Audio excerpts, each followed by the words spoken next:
हाँ, good morning students. तो आज हम कंटिन्यू करते हैं, फोर्थ क्लास है हमारे नंबर सिस्टम की फोर्थ क्लास।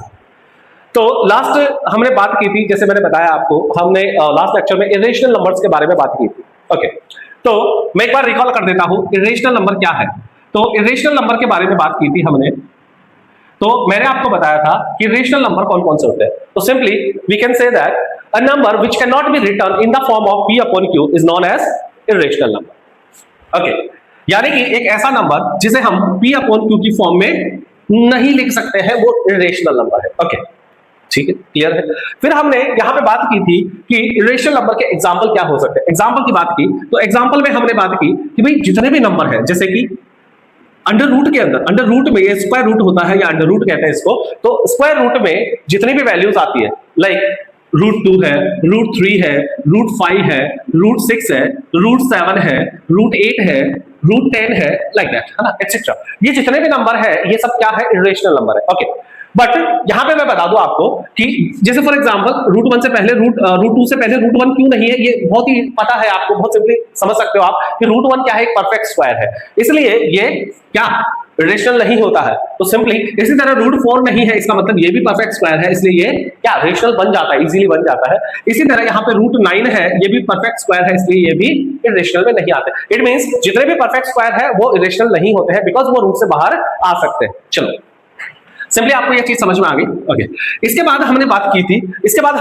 थी कि लाइक दूसरा एग्जांपल इरेशनल का क्या हो सकता है, जैसे मैंने बताया था पाई। क्या हो सकता है, पाई। ये पाई जो है, पाई होता क्या है एक्चुअल में, पाई क्या होता है, तो पाई जो होता है किसी भी सर्कल के लिए उसकी सरकमफेरेंस और उसकी जो डायमीटर है उसका रेशियो है। तो ये इसकी सरकमफेरेंस और डायमीटर का, कोई भी सर्कल है आपका, उसकी सरकमफेरेंस क्या है, ये सरकमफेरेंस, और डायमीटर क्या है, ये इसकी डायमीटर है। तो इन दोनों का जो रेशियो होता है वो ऑलवेज कांस्टेंट होता है। किसी भी सर्कल के लिए उसकी सरकमफेरेंस और उसकी डायमीटर का जो रेशियो होता है वो ऑलवेज कांस्टेंट होता है।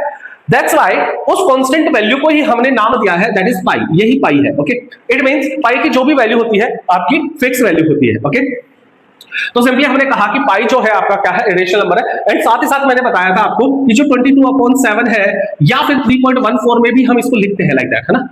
ये दोनों जो है ये नंबर, ये आपके इरेशनल नहीं है, ये आपके रेशनल है। उसका रीजन ये है क्योंकि यहां पे ये जो वैल्यूज दी गई है ये अप्रॉक्स वैल्यूज है। ये क्या है, अप्रॉक्स, एग्जैक्टली वैल्यू नहीं है, ये अप्रॉक्स वैल्यू ली है हमने, इसलिए इनको हम क्या कह सकते हैं, रेशनल कह सकते हैं। लेकिन पाई जो होता है, ओनली पाई की बात हो रही है, ये हमारा क्या है, एक इरेशनल नंबर होता है। सिमिलरली हम बात करें तीसरा केस, जो ऐसा नंबर जो यानी कि नॉन टर्मिनेटिंग हो और नॉन रिपीटिंग हो, यानी कि शॉर्ट में मैं लिखूंगा non terminating non repeating, NTNR simply लिखेंगे।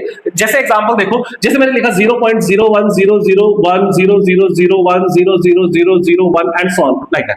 तो इस तरह का कोई भी नंबर है, तो इस नंबर को देखो, ना तो ये टर्मिनेट हो रहा है और ना ही इसमें कोई भी डिजिट रिपीट हो रही है। ओके, तो दिस टाइप ऑफ नंबर जो होते हैं उनको हम कहते हैं एनटीएनआर, यानी कि not terminating not repeating numbers. और नॉट टर्मिनेटिंग और नॉट रिपीटिंग नंबर है कोई भी, तो वो भी क्या है, एक इरेशनल नंबर है, a type of irrational. Okay, तो खैर चलो, ये हमारा बात हो गई इरेशनल नंबर के बारे में। वापस इसके बाद में हम बात करेंगे यहाँ पे कि लाइक जो भी इरेशनल नंबर, अब हमने ये भी बात की थी, हमने रेशनल नंबर के लिए देखा कि नंबर लाइन पे उसको किस तरह से रिप्रेजेंट करते हैं हम रेशनल नंबर्स को। Similarly if you talk about irrational number, तो इरेशनल नंबर को नंबर लाइन पे हम किस तरह से रिप्रेजेंट करते हैं, क्योंकि जब हमने रियल नंबर की डेफिनेशन देखी थी तो उसमें हमने क्या देखा था कि नंबर लाइन के ऊपर हर एक रियल नंबर एग्जिस्ट करता है, यानी कि हर एक रियल नंबर के लिए नंबर लाइन पे जगह है और उसकी अपनी जगह है, अपनी फिक्स जगह है, अपनी स्पेशल फिक्स जगह है। इसका मतलब रेशनल और इरेशनल दोनों मिलकर ही तो रियल नंबर्स बनाते हैं। इट मींस रेशनल नंबर अगर नंबर लाइन पे है तो रेशनल नंबर भी ऑब्वियस सी बात है कि ये भी नंबर लाइन पे एग्जिस्ट तो करते हैं, लेकिन इनको रिप्रेजेंट कैसे करें। फॉर एग्जांपल, तो हमारा जो अगला टॉपिक है वो है रिप्रेजेंटेशन। क्या है हमारा, representation. Representation of irrational numbers on the number line, तो नंबर लाइन पे हम जो भी इरेशनल नंबर है उनको किस तरह से रिप्रेजेंट करेंगे। जैसे फॉर एग्जांपल यहाँ पे √2 है, √3 है, √4 है, तो इनको हम किस तरह से यहाँ पे रिप्रेजेंट करने वाले हैं। चलो, तो देखो, सबसे पहले बात करते हैं हम यहाँ पे। तो फॉर एग्जांपल जैसे ये हमारे पास इरेशनल नंबर है √2, √3, √4। ओके, √4 नहीं सॉरी √5। तो ये इस तरह के नंबर, अब देखो नंबर लाइन पे रिप्रेजेंट करने का मतलब बहुत ही सिंपल है भाई, हमारे पास एक नंबर लाइन है, ओके मैंने कहा कि भैया 2 को रिप्रेजेंट करो, किसको रिप्रेजेंट करो 2 को रिप्रेजेंट करो, तो 2 को रिप्रेजेंट करना बहुत ही सिंपल है, हमने स्केल लिया और 2 को मेजर किया, ये 1 ये 2 सिंपल है, 3 करो 1 2 3, 4 करो 1 2 4 सिंपल है, वेरी सिंपल। लेकिन मैं कहूं कि 2 को नहीं भैया, अब आपको रिप्रेजेंट करना है √2 को रिप्रेजेंट करना। अब √2 तो स्केल के ऊपर है नहीं, अब आप उसको कैसे रिप्रेजेंट करोगे? अब √2 कितना होता है, इतना होता है, इतना होता है, इतना होता है, वी डोंट नो, ओके। तो फिर उस चीज को लेके क्या दिमाग लगाया गया, तो अब किसी ने यहां पे दिमाग लगाया। अब क्या दिमाग लगाया कि भैया चलो रिप्रेजेंट तो करना है, नंबर लाइन पे तो है इसकी, अब किसी ने कह दिया कि नंबर लाइन पे इसकी वैल्यू है, इसका मतलब इसको रिप्रेजेंट तो करना पड़ेगा। अब इसको किस तरह से रिप्रेजेंट करते हैं हम, उस चीज को देखते हैं। तो इसको हम एक एग्जांपल की फॉर्म में लेते हैं। तो लेट्स सपोज एग्जांपल 1 है आपका, एग्जांपल 1 है जैसे कि आपके एनसीईआरटी में क्वेश्चन है, या हम सिंपली कह सकते हैं लोकेट, यहां लोकेट भी लिख सकते हैं, रिप्रेजेंट भी लिख सकते हैं, क्या लिख सकते हैं लोकेट, या फिर इसको हम रिप्रेजेंट भी लिख सकते हैं, लोकेट या represent √2 on the number line, on the number line पे इसको आपको रिप्रेजेंट करना है, लोकेट करना है। तो किस तरह से इसको रिप्रेजेंट किया जाएगा देखो, तो अब इसको बहुत ही बेसिकली हमें समझेंगे। सबसे पहले ये जो भी नंबर है यहां पे आप देखो कुछ भी हो सकता है, √2 हो सकता है, √3 हो सकता है, √5 हो सकता है, रूट परफेक्ट स्क्वायर को छोड़ के, है ना, √6 हो सकता है, √7 हो सकता है, √8 हो सकता है, √10 हो सकता है, कुछ भी हो सकता है, आपसे कुछ भी नंबर पूछ सकता है। अच्छा कभी कभी ये इस तरह के नंबर भी पूछ लेता है, √2.3 भी पूछ लेता है, इसकी भी हम बाद में बात करेंगे यहाँ पे, ओके। तो सिंपली हमने यहाँ पे सबसे पहले हम जो बात करने जा रहे हैं वो किसकी बात कर रहे हैं, √2 की बात कर रहे हैं। तो √2 को हम किस तरह से रिप्रेजेंट करेंगे नंबर लाइन पे, वो चीज हमें देखनी है, समझनी है। तो देखो क्या हुआ, जैसे मैंने कहा अभी कि भाई उसको हम स्केल से तो चेक नहीं कर सकते कि कितना है, कितना बड़ा है, लेकिन इसके लिए किसी ने दिमाग लगाया, और क्या दिमाग लगाया अब समझना, बहुत ही बेसिक कंसेप्ट है, आपको समझना है। एक बार समझ में आया फिर कोई दिक्कत नहीं है। तो सबसे पहले आपको रिप्रेजेंट करने से पहले आपको ये देखना है, तो मैं यहां पे क्या करता हूं, मैं यहां पे बना देता हूं एक राइट एंगल ट्राइंगल। क्या बना देता हूं, एक राइट एंगल ट्राइंगल बना दिया मैंने। ये राइट ट्राइंगल है, क्या है बोलो, राइट एंगल ट्राइंगल है। अब राइट एंगल ट्राइंगल से रिलेटेड आपको इसकी प्रॉपर्टीज आनी चाहिए। अब प्रॉपर्टीज क्या है बेसिकली मैं आपको बता देता हूं। तो राइट एंगल ट्राइंगल में ये एंगल जो होता है राइट एंगल होता है, और इसके जस्ट अपोजिट जो साइड होती है उसको हम हाइपोटेन्यूज कहते हैं। क्या कहते हैं, हाइपोटेन्यूज। ये 8th क्लास में आपने पढ़ा है बहुत ही, है ना। ये हाइपोटेन्यूज होता है, और बाकी जो दो बची हुई साइड्स होती है इनको साइड्स बोल दो, लेग्स बोल दो, या सिंपली हम इनको क्या कह सकते हैं, इनको परपेंडिकुलर और बेस भी कह सकते हैं। यानी ये परपेंडिकुलर है, ये बेस है, ये और ये परपेंडिकुलर है तो ये बेस है। खैर अब ये कैसे होता है परपेंडिकुलर बेस, ये बात की बात है, ये अपन 10th क्लास में समझेंगे। लेकिन अभी के लिए आप ये समझो कि हमारे पास एक राइट ट्राइंगल है, तो उसकी जो सबसे लार्जेस्ट साइड होती है वो हाइपोटेन्यूज होती है, और बाकी बची हुई दो साइड को हम परपेंडिकुलर और बेस बोल सकते हैं, या सिंपली यहाँ पे इनको लेग्स भी कह सकते हैं, साइड्स भी कह सकते हैं, यानी कि ए बी भी बोल सकते हैं, कुछ ही बोलो, कोई दिक्कत नहीं। चलो अब यहाँ पे इस राइट एंगल ट्राइंगल के लिए एक मैथमेटिशियन थे, कौन थे, पाइथागोरस। कौन थे, पाइथागोरस। अब पाइथागोरस ने क्या किया, एक थ्योरम दी है, क्या दी यहाँ पे, एक थ्योरम दी। और पाइथागोरस थ्योरम क्या कहती है कि इस राइट ट्राइंगल के लिए जो लार्जेस्ट साइड है यानी कि हाइपोटेन्यूज है, उसका जो स्क्वायर होता है वो ऑलवेज इक्वल होता है किसके, बाकी बची हुई दो साइड यानी कि परपेंडिकुलर का स्क्वायर और बेस का स्क्वायर जो होता है उन दोनों के स्क्वायर के सम के इक्वल होता है। ये प्रॉपर्टी दी किसने, पाइथागोरस ने। चलो इसकी बात भी हमने 8th में कर ली है। तो 8th में हमने पाइथागोरस थ्योरम को, 7th में भी हम समझते हैं पाइथागोरस थ्योरम को, तो ये समझ में आ गया। अच्छा यहां से अगर हम चेक करें तो यहां से इसी फॉर्मूले से मैं एक फॉर्मूला बनाता हूं, और वो क्या है, अगर मैं इसको लिखूं h, मुझे खाली h चाहिए, तो h इक्वल्स टू क्या होगा, यहां से स्क्वायर हटेगा, इधर परपेंडिकुलर स्क्वायर प्लस बेस का स्क्वायर है, यानी कि यहां से h हटेगा तो इधर क्या आएगा, अंडर रूट आएगा। क्या आएगा, ओके बस। तो आपको ये वाला फॉर्मूला यहां पे क्या करना है, ये वाला फॉर्मूला जो मैंने अभी लिखा, ये वाला फॉर्मूला आपको याद रखना है, बस और कुछ नहीं। अगर ये हाइपोटेन्यूज वाली थ्योरम आपको पता है तो आप इसको बहुत ही सिंपली कर सकते हो। अब ये तो मैंने आपको पहले बताया, ये बेसिक कांसेप्ट समझाने के लिए। अब कांसेप्ट है क्या, एक्चुअल में क्या है, तो उन्होंने क्या किया कि भाई एक राइट ट्राइंगल लिया, क्या लिया, एक राइट ट्राइंगल लिया, और इस राइट ट्राइंगल के लिए उन्होंने कहा कि ये राइट ट्राइंगल है, और उन्होंने कहा कि अगर इस राइट ट्राइंगल के लिए मैं इसका जो बेस है, ये बेस है, इसको मैं 1 ले लूं, यानी कि यूनिट ले लूं, यूनिट समझ गए ना। यूनिट के लिए 1 हो सकता है, 1 सेंटीमीटर हो, 1 मीटर हो, 1 कुछ भी हो सकता है। सिंपली हम इसको कहेंगे कि ये 1 यूनिट है। तो अगर ये 1 यूनिट है, अगर ये 1 यूनिट है और इसका ये क्या है, ये परपेंडिकुलर है, अगर ये भी 1 यूनिट है तो बताओ हाइपोटेन्यूज कितना होगा, हाइपोटेन्यूज कितना होगा आपका, ये आपको चेक करना है। अब इसके लिए हम यहाँ पे ये थ्योरम लगाएंगे। तो जैसे ही हमने ये थ्योरम लगाई तो हम सिंपली लिख सकते हैं, क्या लिख सकते हैं कि भाई hypotenuse equals to under root of perpendicular का स्क्वायर प्लस बेस का स्क्वायर। अब परपेंडिकुलर और बेस तो क्या है, यहाँ पे 1 1 है, इसका मतलब h बराबर आ गया हमारा कितना, 1 का स्क्वायर प्लस 1 का स्क्वायर, यानी यहाँ पे क्या बना, यहाँ क्या बना, यहाँ पे बना 1 का स्क्वायर 1 प्लस 1, यानी ये कितना हुआ, 2 हुआ, कितना हुआ, 2 हुआ, यानी कि ये आ गया रूट में 2, यानी h बराबर √2 आ गया। अच्छा तो देखो यहां से क्या क्या क्या क्या समझ में आया, अभी समझ रहा, अभी चीज को समझाऊंगा। ये जैसे हमने कैलकुलेशन की तो यहां से हमें ये तो पता चल गया व्हेन आपका परपेंडिकुलर 1 यूनिट है, बेस आपका 1 यूनिट है, देन आपको क्या मिलेगा, हाइपोटेन्यूज है वो क्या मिलेगा, ऑलवेज अंडर रूट 2 मिलेगा। बोलो बात समझ में? इसका मतलब ये तो समझ में आ गया कि भैया जब ये 1 है, ये 1 है, ये 1 है, ये 1 है, इसका मतलब हाइपोटेन्यूज यहाँ पे ये जो हाइपोटेन्यूज है ये ऑलवेज क्या होगा? रूट 2 होगा। क्या होगा? रूट 2 होगा। तो सिंपल सी बात समझ में आई। ये बेसिक सा कंसेप्ट है इसका। अच्छा क्लियर है? आप इसका स्क्रीनशॉट ले सकते हैं आराम से, कोई दिक्कत नहीं। ठीक है, चलो अब अपन बात करते हैं थोड़ा सा इसी कंसेप्ट को थोड़ा सा आगे बढ़ाते हैं और इसी कंसेप्ट के बारे में बात करते हैं। तो लेट्स सपोज अब जैसे मुझे यहाँ पे कोई भी नंबर लेना है ना, जैसे हम इसी के अकॉर्डिंग बात करते हैं। तो अब अगर मुझे रिप्रेजेंट करना है, अब मुझे अगर रिप्रेजेंट करना है रूट 2 को, तो मैं कैसे रिप्रेजेंट करूंगा? देख रहा है यहाँ पे समझेंगे, बहुत सिंपली समझेंगे।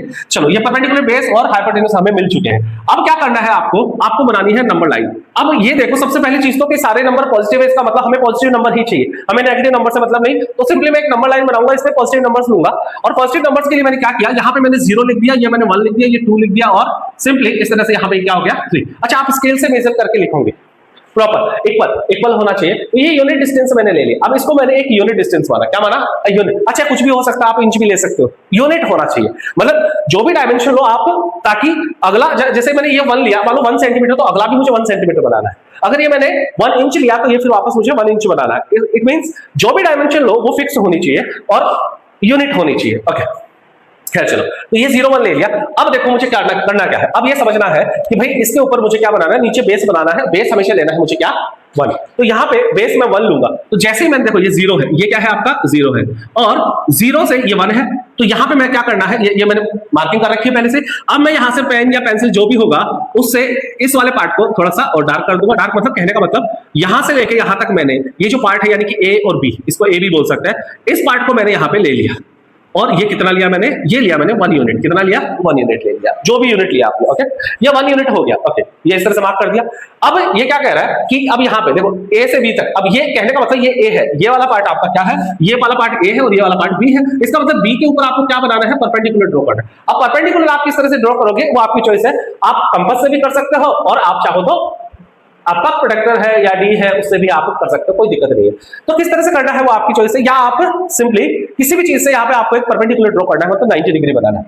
जैसे ही हमने यहाँ पे 90 डिग्री बनाया, अब लेट्स सपोज मैं यहाँ पे डी ले लेता हूं। तो डी से मैंने इस तरह से ये इस तरह से रखा, यहाँ पे डी रखा और डी पे यहाँ पे क्या है? यहाँ पे है भैया 90 लिखा हुआ। तो यहाँ से मैं सिंपली क्या करूंगा, बस ये मार्क किया, इसको मार्क किया और अब यहाँ से मैं डी को क्या करूंगा? हटा लूंगा।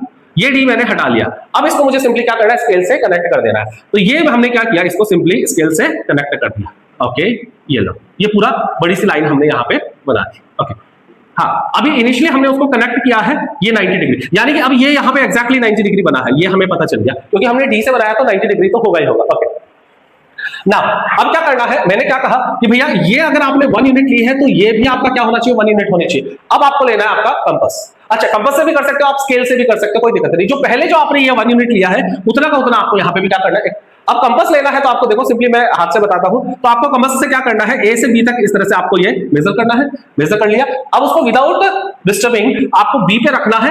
B पे रखा और यहाँ पे क्या करना है? कट मार देना, एक आर्क ड्रॉ करना है। इस तरह से बेटा यहाँ पे क्या हुआ? ये एक आर्क ड्रॉ हो गया। ये हम अच्छा सिंपली ये भी हम इस तरह से भी कर सकते हैं। अच्छा सर मैं तो स्केल से करूंगा, कोई दिक्कत नहीं, आप यूनिट मिलना चाहिए, हमें यूनिट डिस्टेंस मिलनी चाहिए ताकि हमें बस ये हो गया। तो यहां से ये हमें यूनिट डिस्टेंस मिल गई। इसको लेट सपोज कुछ भी नाम दे दो, जैसे मैंने नाम दे दिया C, नाम दे दिया C पॉइंट हो गया। Okay That's it. यहां तक समझ में आया? चलो वापस बताता हूं, एक बार मैं वापस बताता हूं। तो सबसे पहले मैंने क्या किया, यहां से मैंने ये चेक किया तो मैंने इसको 1 1 लिखा तो ये क्या मिल गया मुझे? रूट 2 मिल गया। बहुत सिंपल है, बहुत ही सिंपल है। अब देखो अब मेरी बात को समझना, ये 1 1 लिखा तो ये रूट 2 मिल गया। अब करना क्या है आपको, यानी कि बेस पर 1 लेना है और परपेंडिकुलर 1 लोगे तो उस केस में हमें जो हाइपोटेन्यूज है वो रूट 2 मिल जाएगा। तो उसके लिए मैंने क्या किया, यहाँ पे ये नंबर लाइन बनाई, 0 से 1 के लिए एक यूनिट डिस्टेंस ले ली मैंने और इस यूनिट डिस्टेंस के लिए मैंने क्या किया, बी के ऊपर एक परपेंडिकुलर ड्रॉ किया, एक लाइन ड्रॉ करी और उस लाइन के ऊपर 1 सेंटीमीटर का मैंने एक आर्क कट कर लिया, या फिर हम स्केल से भी कट कर सकते हैं, मतलब पॉइंट मार्क करना है हमें C पॉइंट 1 यूनिट। इसका मतलब ये आपका 1 यूनिट है तो ये भी कितना है? 1 यूनिट है। इसका मतलब अब यहाँ पे A और C को ज्वाइन कर दो। किसको? A को और C को आप स्केल से ज्वाइन कर दो। तो जैसे हमें A और C को ज्वाइन करेंगे स्केल से तो ये 1 है, ये 1 है, तो ये 1 है, ये 1 है, तो ये क्या है? रूट 2 है। इसका मतलब ये AC जो है आपका हाइपोटेन्यूज है और ये क्या है यहाँ पे? रूट 2 है।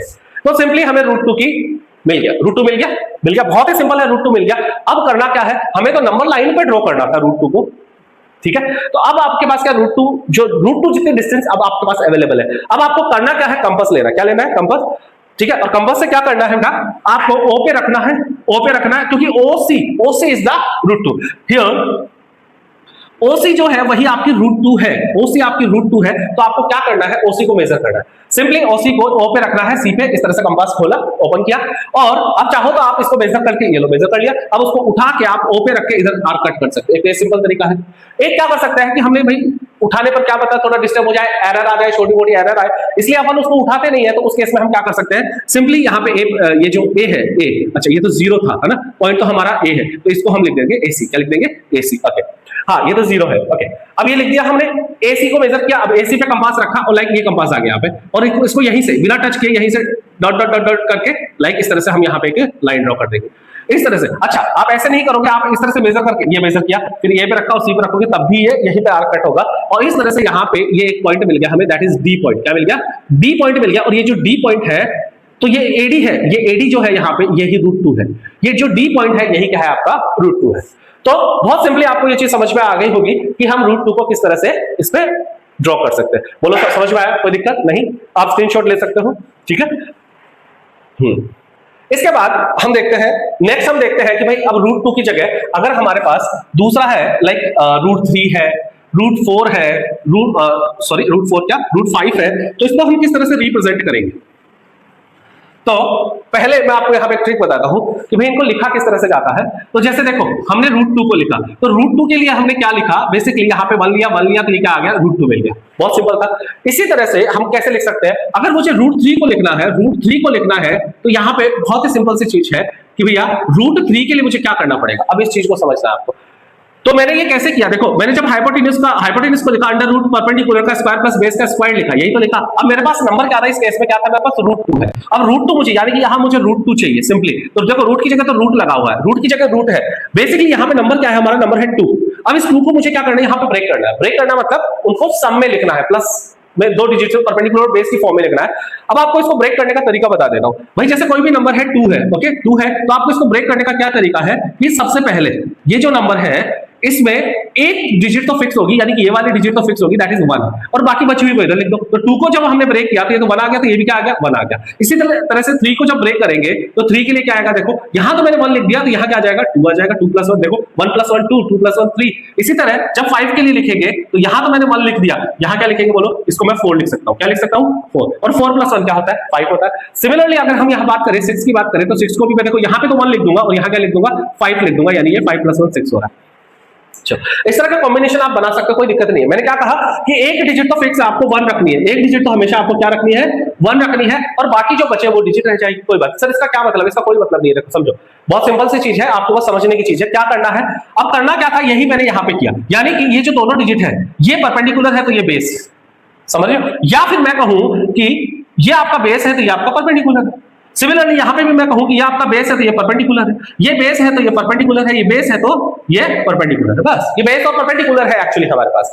तो हमें अलग अलग नंबर के लिए बेस और परपेंडिकुलर अलग अलग मिलने वाले हैं, तो वो चीज आपको समझनी है। अब इसको रिप्रेजेंट कैसे करते हैं, अच्छा तो अब इसको जैसे लिखना है, जैसे √2 के लिए हमने देखा कि 1 का स्क्वायर प्लस 1 का स्क्वायर लिखा, लेकिन अब जैसे ही मैं यहाँ पे √3 लाऊंगा, अब √3 के लिए तो ये पॉसिबल नहीं है, तो भाई √3 के लिए, अब √3 के लिए मेरे पास कौन सा है, देखो ये हो गया, इसका काम हो गया। अब √3 के लिए मेरे पास ब्रेक किया मैंने 2 और 1 में। अब 2 और 1 को कैसे लिखना होता है, देखो अब जो 1 होता है वो तो ऑलवेज 1 का स्क्वायर हो जाता है, क्योंकि 1 का परफेक्ट स्क्वायर नंबर है।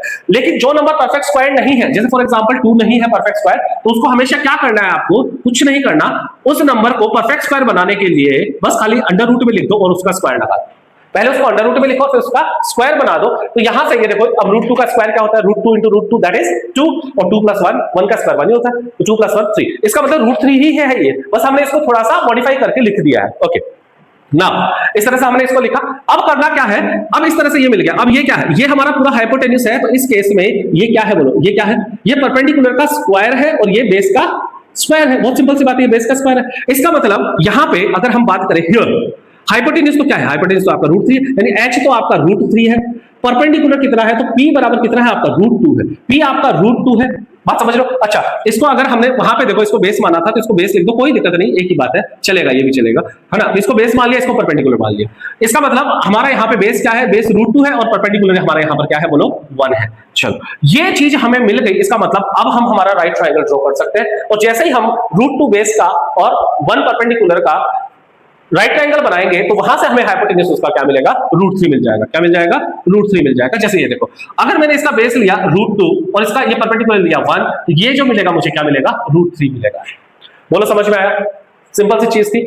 अब इसी तरह से आगे वाले सारे प्रोसेस होते हैं, लेकिन मैं अब यहाँ पे आपको एक शॉर्टकट तरीका बताता हूं, और वो शॉर्टकट तरीका क्या है? शॉर्टकट तरीका ये है कि भैया अब मुझे यहाँ पे मान लो ये किसके लिए था, ये था मेरा √2 के लिए, ये √3 के लिए। अब अगर मुझे √4 के लिए करना है, किसके लिए करना है, √4, अच्छा √4 का तो कोई दिक्कत ही नहीं है, √4 तो क्या है 2 है, तो इसको छोड़ दो। अगला नंबर है √5, तो √5 देखो समझना मेरी बात, देखो जब 2 लिया तो 1 1, ये तो फिक्स है, ये तो फिक्स है, यहाँ क्या है 1 1 आया, इसका मतलब √3 करना है तो उसका बेस हो जाएगा √2 और ये इधर 1 आएगा। अब √5 चाहिए, √5 चाहिए आपको, तो उस केस में हम क्या कर सकते हैं, यहाँ पे आ जाएगा क्या सिंपली क्या लिखेंगे, यानी कि √4 लिखेंगे, और √4 का मतलब तो क्या होता है, बेसिकली 2 ही होता है, और यहाँ पे क्या आ जाएगा आपका 1 आ जाएगा। क्या आ जाएगा, इधर 1 आ जाएगा। बोलो सिंपल था। इसी तरह से अगर √6 चाहिए आपको, क्या चाहिए, √6 चाहिए, इसका मतलब यहाँ √5 आएगा और इधर 1 आएगा। बहुत ही सिंपल सा देखो, ये बेसिक सा कंसेप्ट आप पे बन गए, तैयार हो गए। सिंपल सी बात थी। अब आप किसी भी, अच्छा अब तुम ये सोच रहे होगे कि सर ये तो ठीक था, ये तो समझ में आया, लेकिन इसमें √3 आपको ड्रॉ करना है, तो उसके लिए बेस जो है आपका क्या हो गया, √2 हो गया। बेस √2 हम कहां से लाएंगे, √2 भी हमें मुश्किल से बनाया था। बिल्कुल सही बात, तो मुश्किल से बनाया था मतलब हमें √3 बनाने के लिए, ड्रॉ करने के लिए वापस से √2 बनाना पड़ेगा, यानी कि √2 का बेस हमें चाहिए। अगर √2 का बेस होगा तो ही हमें क्या मिलेगा, √3 मिलेगा। तो सिंपली सबसे पहले वही प्रोसेस वापस फॉलो करेंगे जो एग्जांपल फर्स्ट में देखा था। तो इसमें आपको करना क्या है, वापस वही चीज फॉलो करनी है। तो देखो मैं किस तरह से बताता हूं, आप इसको ले सकते हो, स्क्रीनशॉट लेना चाहो, ठीक है। तो मैं वापस यहां पे बताता हूं किस तरह से ये रिप्रेजेंट होगा। तो देखो, हाँ, तो फॉर एग्जांपल मुझे यहां पे अब क्या लेना है, एग्जांपल लिया मैंने, एग्जांपल 2 है मेरा, लोकेट या represent √3 on the number line, on the number line. Number line में आपको रिप्रेजेंट करना है √3 को। तो नंबर तो हमें समझ में आ गया, √3 है। तो यहां पे लिखेंगे, सबसे पहले यहां लिखेंगे, क्या लिखेंगे देखो, √3 को वही उस प्रॉपर्टी में लिखेंगे। तो √3 को मैं क्या लिख सकता हूं, अंडर रूट में मैंने क्या कहा, इसको ब्रेक करेंगे, तो इसको मैंने ब्रेक किया किसमें, ये 3 है, 3 को ब्रेक करूंगा मैं 2 + 1 में। इसका मतलब ये तो परफेक्ट स्क्वायर है, तो स्क्वायर आ जाएगा, इसका परफेक्ट स्क्वायर नहीं आ रहा तो इसमें अंडर रूट लगा देंगे, यानी कि यहां आ जाएगा √2 का स्क्वायर। सही बात है, √2 का स्क्वायर, और प्लस यहां पे क्या आ जाएगा, +1 का स्क्वायर आ जाएगा। चलो ये देखो, यही चीज मैंने बताई, यानी कि इस केस में ये हाइपोटेन्यूज है, ये हाइपोटेन्यूज है, और यहां पर ये क्या है, आपका बेस है, बेस का स्क्वायर प्लस ये आपका परपेंडिकुलर का स्क्वायर हो गया। बहुत सिंपली समझ में आए। अब देखो, तो यहां से हमें समझ में आ गया, हियर देखो h बराबर आपका जब √3 है, तो उस केस में आपका बेस आपका √2 है, और परपेंडिकुलर जो है आपका, परपेंडिकुलर है वो क्या है, 1 है। परपेंडिकुलर क्या है आपका, 1 है। अच्छा ठीक है, अब देखो, अब मेरी बात समझ लो, चलो ये मिल गया, बस यही है पूरा। अगर ये आपके पास हाइपोटेन्यूज, परपेंडिकुलर और बेस तीनों चीज है, तो आपको राइट ट्रायंगल बनाने में कोई दिक्कत है ही नहीं। लेकिन मैंने क्या कहा, जैसे कहा कि भाई बेस यहाँ पे √2 है, इसका मतलब पहले आपको, पहला स्टेप आपका यही है, पहला स्टेप क्या है कि आपको √2 बनाना पड़ेगा। क्या करना पड़ेगा, √2 बनाना पड़ेगा। अब √2 बनाने का वही हमारा स्टेप पहले वाला, कौन सा, सबसे पहले यूनिट डिस्टेंस लीजिए, ये लो, ये यूनिट डिस्टेंस ले ली मैंने। अब यहाँ एक परपेंडिकुलर ड्रॉ कीजिए, ये परपेंडिकुलर ड्रॉ कर दिया, यहाँ पे 90 डिग्री। ओके, अब यहाँ से ये यूनिट है, ये यूनिट है, तो ये भी यूनिट होना चाहिए, यानी कि ये यहाँ मैंने आर्क कट कर दिया। ठीक है, हो गया, ये आर्क कट हो गया। बात समझ में आ रही है, यानी कि ये क्या था, हमारा A था, ये मेरा B था, और ये मिल गया C, और यहाँ A को और C को मैंने ज्वाइन कर दिया। तो जब मेरा ये यूनिट डिस्टेंस था, ये भी यूनिट डिस्टेंस था, तो ये मेरा क्या आया, √2 आया। क्या आया मेरा, ये √2 आया। चलो, ये काम हम पिछले क्वेश्चन में किया था, वही मैंने वापस थोड़ा पास किया, हमें समझा दिया आपको। अब हमें √3 बनाना है। अब √3 बनाना है तो हमें देखो बेस मिल गया है, ये हमारा बेस होगा, यानी कि इस बार ये जो AC है वो बिहेव करेगा एज अ बेस।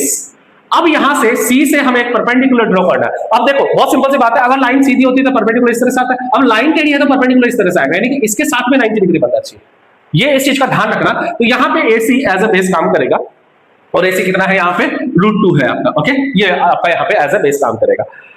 अब मुझे C के ऊपर क्या करना है, आपको एक परपेंडिकुलर ड्रॉ करना है। तो आपका वही कंपास, इस तरह से यहाँ पे कंपास रखा जाएगा। देखो कंपास कैसे रखा जाएगा, मेरी बात समझना, ये कंपास इस तरह से रखा जाएगा, ये आ गया, यहाँ पे ये क्या है, 90 डिग्री है, और यहाँ से इसको पॉइंट में मार्क करना है, कंपास को यहाँ से हटाना है, पॉइंट मार्क कर दिया, कंपास को हटाना है, और यहाँ से एक लाइन ड्रॉ कर देनी है, लाइक दैट। ये हमारी लाइन ड्रॉ हो गई, बहुत सिंपली ये लाइन ड्रॉ हो गई। अब आपको करना क्या है, चलो बेस तो मिल गया, ये बेस हो गया हमारा, बेस √2 हो गया। परपेंडिकुलर हमें 1 ड्रॉ करना है, इसका मतलब जो भी ये यूनिट डिस्टेंस थी, यहाँ पे ये जो यूनिट थी, वहीं पे आपको कंपास से या स्केल से यहाँ पे यूनिट डिस्टेंस का एक कट मारना है, यानी ये 1 आ गया, और इस पॉइंट को नाम दे दो क्या, डी पॉइंट नाम दे दिया, सिंपली डी पॉइंट, इसको हमने नाम दे दिया। अब करना क्या है, कुछ नहीं करना है, आपको इसको ज्वाइन करना है, यानी कि यहाँ पे जो AD है आपका, वही क्या है आपका हाइपोटेन्यूज है। हाइपोटेन्यूज है, और हाइपोटेन्यूज कितना है यहाँ पे √3 है। कितना है आपका √3। तो ये √3 हमें मिल गया यहाँ पे, यानी कि इसको ज्वाइन कर देंगे स्केल से। ये लो, ये हमने ज्वाइन कर दिया, ये हमने क्या कर दिया, इसको ज्वाइन कर दिया। तो ये जो एडी है यही क्या है आपका √3 है। अब करना क्या है, लास्ट स्टेप, बिल्कुल लास्ट स्टेप, आपको क्या करना है, वापस कंपास लेना है, ए से डी तक उसको मेजर करना है, और चाहे तो ए पे रख के इधर कट मार दीजिए, या सिंपली आपको क्या करना है, ए से डी पे रखा और वहीं से आपको क्या करना है, डॉट डॉट करते हुए, जैसे कि ये √2 आया था, ये √2 हमने बनाया था, ये √2 बनाया था यहाँ पे, ठीक है ना, ये √2 बनाया था हमने यहाँ पे, ये √2 था हमारा। हाँ ये देखो, समझना वापस, ये √2 हमने यहाँ पे बनाया था, ठीक है, ये यूनिट डिस्टेंस का था। अब इसी तरह से ये हमने यूनिट डिस्टेंस का वापस ये यूनिट डिस्टेंस का लिया, तो ये √3 आएगा। अब √3 से यहाँ पे इस तरह से ये बना देंगे लाइक डॉट डॉट डॉट, और यहाँ पे ये आके मिल जाएगा, है ना। तो ये जो पॉइंट है हमारा, जैसे कि इसको ई नाम दे देते हैं, ये जो ई पॉइंट है आपका, यही क्या है आपका √3 है। ये √3 क्योंकि यहाँ पे ये क्या था, ये √2 था, ये √2 था, इसको नाम दे दो, या इसको ई दे दो, इसको एफ दे दो। ये √2 था और ये क्या था हमारा √f पॉइंट पे हमें मिल गया √3। तो √3 किस तरह से हम रिप्रेजेंट करते हैं, आई थिंक आपको समझ में आ गया होगा। बहुत ही सिंपल सी बात है, कोई दिक्कत इसमें नहीं, सिंपल था। और फिर भी नहीं समझ में आया, एक बार वापस वीडियो देखिए, आपको समझ में आएगा बहुत सिंपली, ठीक है। अच्छा, अब बात करते हैं, अब जैसे अब अगला नंबर है, अब मैं इसको एक बार रफ कर रहा हूं, इसके अंदर लेट सपोज आपके पास अगला नंबर है, जैसे कि मेरे पास क्या है, √4 है। अगला नंबर लेट सपोज आपके पास क्या है, √4। अब √4 के लिए कोई दिक्कत नहीं है, क्योंकि √4 जो होता है वो सिंपली क्या लिखते हैं उसको, 2, यानी वो 2 ही होता है। तो सिंपली आपको क्या करना है, ये लो, ये 0, ये 1, ये 2, ये 3, अच्छा लोकेट करो 2 को, वो स्केल से कर देंगे, ये लो, ये स्केल, ये ला, ये √4 है हमारा, ये क्या है हमारा √4, बहुत सिंपल है। लेकिन अब दिक्कत किसके लिए आती है, यहां पे दिक्कत आने वाली है किसके लिए, √5 के लिए। किसके लिए आने वाली है, अब जैसे मैं इसको बात करता हूं, मैं इसी के लिए, इसी नंबर के लिए मैं बात करता हूं, क्या कि लेट्स सपोज ये √5 के लिए है आपका, है ना। अब नेक्स्ट एग्जांपल है, √5 को किस तरह से लोकेट करना है। तो सबसे पहले तो हमें इसको लिखना है, कैसे लिखेंगे, मैंने बताया था आपको कैसे लिखना है, 4 + 1 में ब्रेक करना है। 1 का तो हमेशा ऑलवेज स्क्वायर हो जाता है। अब यहाँ पे देखो, जनरली जब नहीं होता, परफेक्ट स्क्वायर नहीं होता, उसको अंडर में लिखो, लेकिन 4 तो हमारा परफेक्ट स्क्वायर है, और ये क्या बनेगा, बोलो क्या बनेगा, 2 का स्क्वायर हो जाएगा। ओहो, बहुत सिंपल हो गया, बहुत सिंपल हो गया। क्या सिंपल हो गया, ये देखो, ये क्या किया हमने, ये 0 लिया, ये 1 लिया, ये 2 लिया, ये 3 लिया, ये 4, ये चल रहा है, ठीक है, नंबर लाइन है। इसका मतलब यहाँ पे हाइपोटेन्यूज हमारा क्या है, h, और ये क्या हो गया हमारा बेस का स्क्वायर प्लस परपेंडिकुलर का स्क्वायर, ओके। तो हम यहां पे लिख सकते हैं कि हियर h बराबर जब आपका √5 है, तो उस केस में बेस आपका 2 है और परपेंडिकुलर आपका 1 है। इसका मतलब इसके लिए हमें वही, तो जैसे मैंने बताया था, मैंने वहां पे भी आपको क्या बताया था कि भाई √5 के लिए जब √5 बनाएंगे तो उसके लिए यहां पे तो 1 आएगा, लेकिन यहां क्या आएगा, √4, और √4 का मतलब 2 ही तो होता है। इसका मतलब बेस हमें सिंपली 2 मिल जाएगा। तो इसको ड्रॉ करना अब थोड़ा सा टफ नहीं है, इसके लिए बहुत ही ईजी है। आपको क्या करना है, बहुत ही सिंपली, ये 0, ये 1 और ये 2 ये लिया, इसमें 2 यूनिट, यानी कि बेस आपका इस बार 2 यूनिट है, तो आपको यहां से सिंपली बेस लेना है 2 यूनिट। ये 2 यूनिट आपने बेस ले लिया, कोई दिक्कत नहीं। अब यहां पे आपको परपेंडिकुलर बना है, ये